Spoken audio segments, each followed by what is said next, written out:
God's desire is for me to share the gospel, to magnify his name throughout the earth.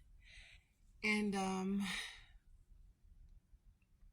I've been doing that. I have been sharing who God is to me, sharing my testimony, and my name is spelled Apryl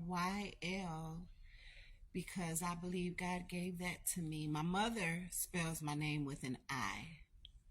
God spells my name with a Y. It's an acronym for a promise to return your love. So he gives me what to say, and I share with you. Um, Last week, though, God gave me a warning, and the warning was pretty much what I say to people all the time. I pray for humility. I pray that God keeps me humble. Um, you have to be careful though. Like you can be. I'm understanding today that I can walk around the earth doing good things, sharing the gospel, telling people about my Heavenly Father who is awesome and wonderful and majestic and powerful and all these things. Uh, but I could be at fault. I could be in danger of doing too much. And so the warning came. Though I'm doing things, working in the kingdom, my relationship with God has to be most important. My relationship with God has to be most important.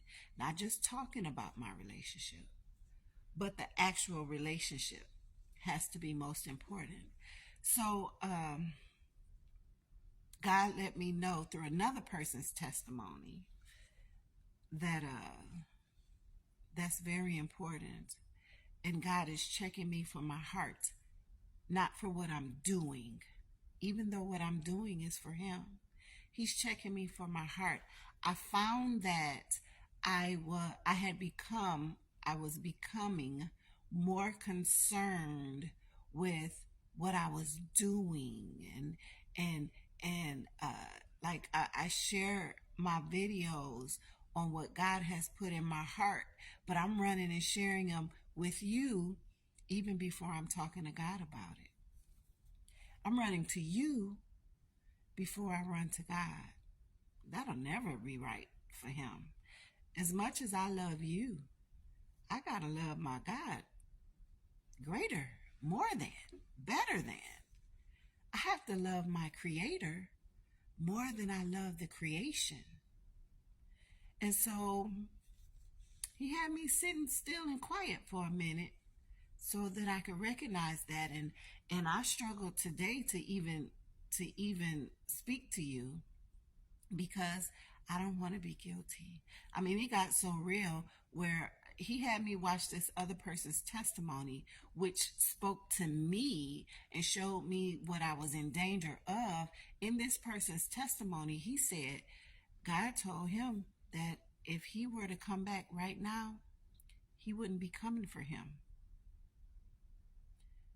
Like, Lord, I don't, if you come back right now, I want you coming for me.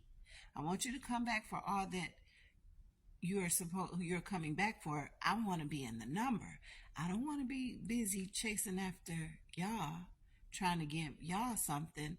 I want to be chasing after God, walking in obedience as He tells me to do something, not just doing something. You understand what I'm saying?